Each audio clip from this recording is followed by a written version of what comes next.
여러분 안녕하십니까? 계속해서 대구 경북 소식입니다. 오늘은 경제, 그중에서도 심각한 고용 한파 소식부터 알아보겠습니다. 먼저 통계청이 오늘 발표한 8월 고용 동향입니다. 지난달 경북 지역의 실업자 수는 7만 5천 명이었습니다. 1년 전에 비교해서 4만 3천 명이 더 늘어났습니다. 1999년 통계 작성을 시작한 뒤 가장 큰 실업자 증가폭입니다. 특히 구미는 경제 상황이 재난 수준이라는 말까지 나오는데요. 구미 산업단지 경영자협의회 신창호 부회장의 이야기 들어보시죠. 실제로 구미공단에는 빈 공장이 너무 많습니다. 그리고 5공단에는 분양이 아까 25% 말씀하셨습니다만은 남아있는 75%가 언제 될지 알 수가 없습니다. 네, 이런 상황이 구미만의 문제는 아닙니다. 경북의 심각한 고용 상황, 양관희 기자가 보도합니다. 구미 산단에 불황의 먹구름이 짙게 끼었습니다. 공단에는 가동을 멈춘 공장이 많아 공장을 빌려주겠다는 현수막이 곳곳에 붙었습니다. 구미 산단의 공장 가동률은 2014년까지만 해도 80%를 넘었지만 그 이후로 해마다 낮아져 올 들어 4월엔 63%를 기록해 구미 산단의 동력이 크게 떨어졌습니다. 최저임금이나 주 52시간 이런 여파보다도 대기업 빠져나가는 여파가 커요. 그렇지, 그죠, 훨 크죠. 그냥 대기업이 빠져나가 버리면 옆에 있는 업체들도 다 죽는 건데 같이 따라가야지. 공사도 없고 납품할 것도 없고. 여파는 고스란히 고용에 영향을 끼쳤습니다. 경북 지역 취업자 수는 지난달 144만 명으로 지난해보다 18,000명 줄었습니다. 제조업에서 3,000명이 줄었고 건설업에서는 10,000명이 감소했습니다. 경북의 미분양 아파트가 속출하면서 건설 경기가 얼어붙은 탓도 있습니다. 자영업이나 요양원 등 개인 사업 공공서비스업에서는 3만 7천 명 감소했습니다. 최저임금 상승이 영향을 미쳤지만 산업의 구조적 불황이 더 큰 영향을 끼쳤다는 분석도 나옵니다. 한참 일해야 하는 40대 취업자 수 감소가 경북에서는 문제 가운데 문제입니다. 1년 사이 무려 3만 명이 줄어 역대 최대 감소폭을 기록했습니다. 철강 쪽 경기라든가 그리고 지금 또 원전 관련해서 또 구조 조정에 들어가면서 일자리가 좀 줄고 있는 경우도 있고 구미 쪽은 아무래도 자동차 부품이나 이런 쪽이 내수 부진으로 주고 있다 이 정도로 저희들이 파악하고 있어요. 경제 체질이 바뀌면서 따라오는 고통이라고 정부는 말하고 있지만 그 고통을 느끼고 견뎌야 하는 경북의 그늘은 짙고 깊습니다. MBC 뉴스 양관입니다. 최근 대구 교육 현장에서 학생들 미투 폭로가 잇따르고 있습니다. 성인권에 대한 학생과 교사 간의 의식차가 매우 커 재발 방지를 위한 근본적인 대책이 필요해 보입니다. 이상훈 기자가 보도합니다. 짧은 치마를 입지 마라. 너 된장년이 외모가 되어야 한다.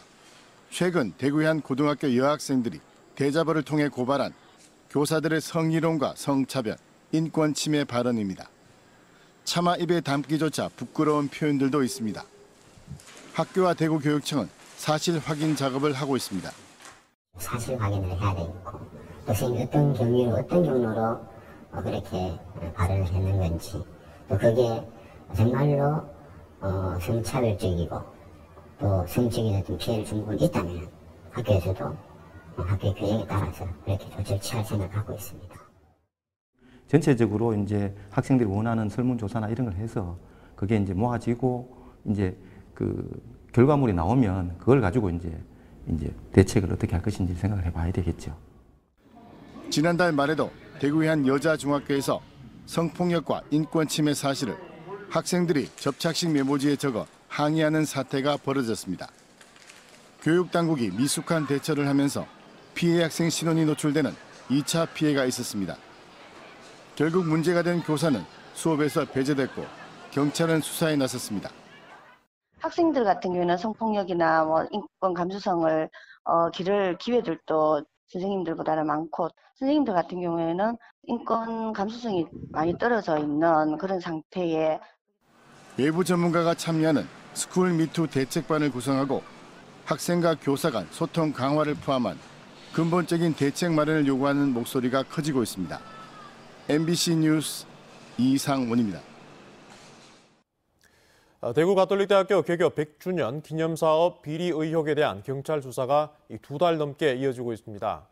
경찰은 특혜 의혹을 받는 업체를 조사하고 있다는데 왜 이렇게 수사가 미적거리고 있을까요? 윤태호 기자가 취재했습니다. 대가대 개교 100주년 기념사업 비리 의혹을 수사 중인 경찰이 사업을 했던 A 업체를 조사하고 있습니다. 사업비 20억 원을 적법하게 썼는지 들여다보고 있습니다. 대학의 자체 감사 보고서는 경비를 부풀리거나 가짜 전자세금 계산서를 발급하는 방법으로 업체가 7억 원 정도를 챙겼다고 보고 있습니다. 경찰은 업체가 학교에 제출한 전자세금 계산서와 실제 지출 금액이 일부 맞지 않은 정황을 찾아 세무당국의 협조를 받아 조사하고 있습니다. 부당이득을 챙긴 사실이 드러난다면 그 돈이 업체인지 학교인지 흘러간 곳을 밝힐 계획입니다. 업체 선정 과정에서 불거진 특혜 의혹에 대한 조사는 상당 부분 진행됐습니다. 100주년 사업에 관여했던 대학 관계자들을 불러 가장 돈을 많이 달라고 한 A 업체를 선정한 이유와 평가위원을 갑자기 바꾼 이유 등 조직적인 특혜가 있었는지를 조사했습니다. 경찰은 업무상 배임과 횡령 혐의 적용을 검토하고 있습니다. 최종 결재권자였던 홍철 전 총장은 아직 조사하지 않았습니다.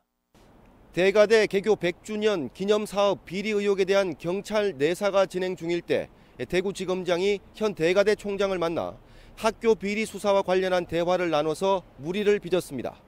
사건을 맡은 경찰뿐 아니라 검찰에게도 부담이 될 수밖에 없는 사안이어서 결과에 관심이 쏠리고 있습니다. MBC 뉴스 윤태호입니다. 안동시 산림조합에서 조합장과 직원이 사업비 수천만 원을 빼돌렸다는 의혹이 제기됐습니다.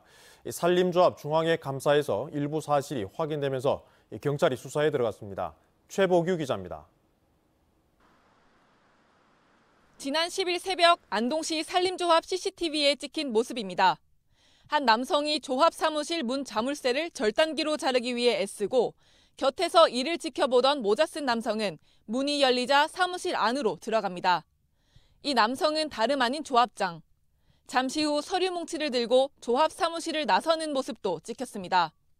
최근 횡령 의혹이 제기돼 이사회에서 직무가 정지되자 직원들이 없는 새벽을 틈타 사무실에 침입한 겁니다. 컴퓨터를 작동을 하고 서류를 반출하는 과정에서 사무실에 직인 인감이 다 분실이 되어버렸어요. 산림조합 중앙회는 감사를 벌인 결과 일부 사업에 인건비로 집행된 3천여만 원의 행방이 묘연하다는 점을 확인했습니다.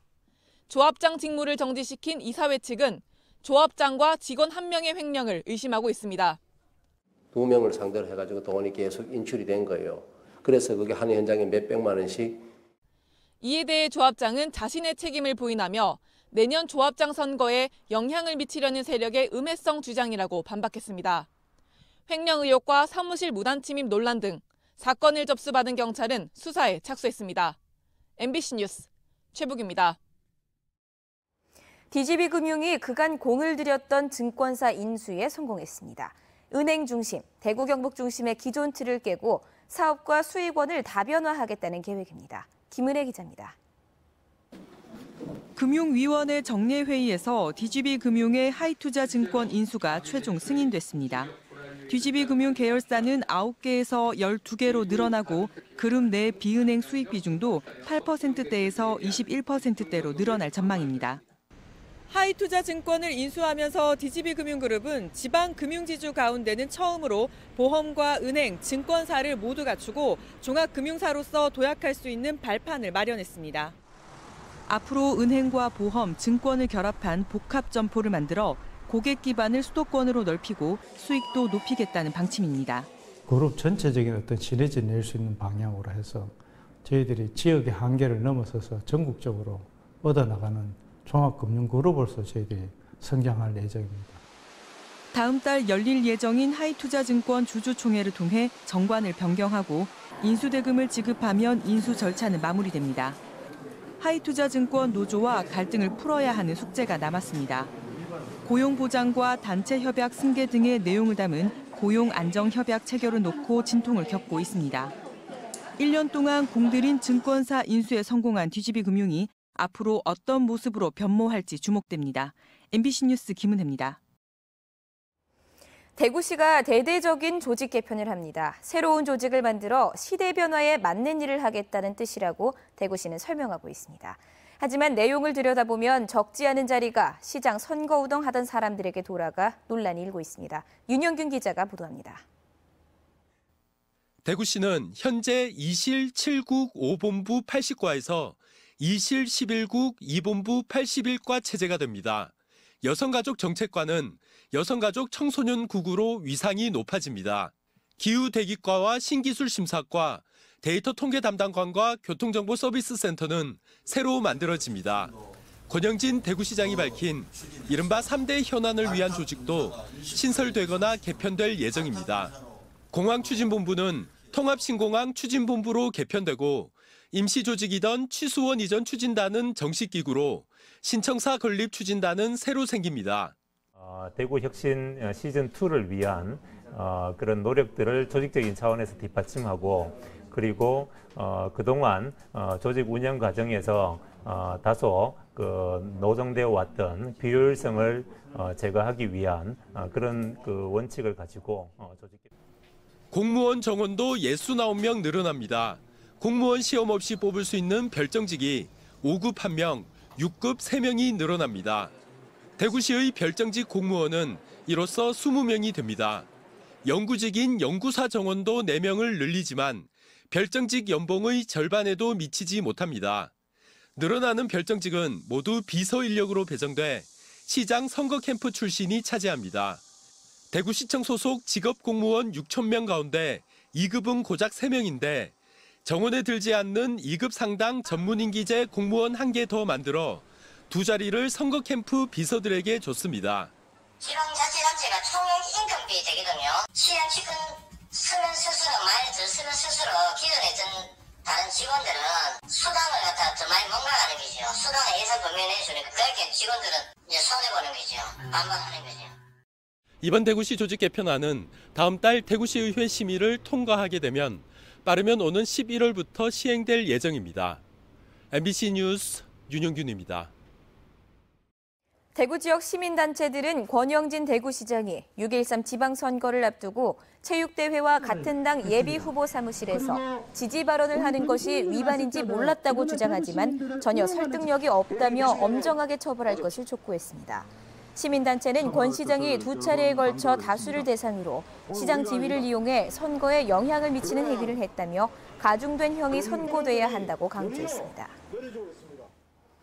오늘 오후 3시 43분쯤 대구시 달서구 진천동에 있는 10층짜리 건물 외벽에서 불이 났습니다. 불은 크지 않았지만 연기가 나면서 건물에 입주해 있는 병원과 학원, 노인 요양보호센터 등지에서 노인과 학생, 직장인 등 250여 명이 대피하는 소동을 빚었지만 다행히 인명피해는 없었습니다. 경찰과 소방당국은 누군가 버린 담뱃불이 1층 외벽 단열재에 옮겨부터 불이 난 것으로 보고 정확한 화재 경위를 조사하고 있습니다. 청도경찰서는 오늘 오전 국립과학수사연구소와 소방전기공사 관계자 등과 함께 60여 명의 부상자가 발생한 용암 온천에서 합동 정밀 감식을 했습니다. 경찰은 지하 1층 세탁실에서 건조기 과열로 불이 시작된 것으로 추정하고 있습니다. 경찰은 온천 관계자가 전기를 차단해서 스프링클러와 화재 경보기가 작동하지 않았다는 진술을 확보하고 소방법 위반 등도 조사할 계획입니다.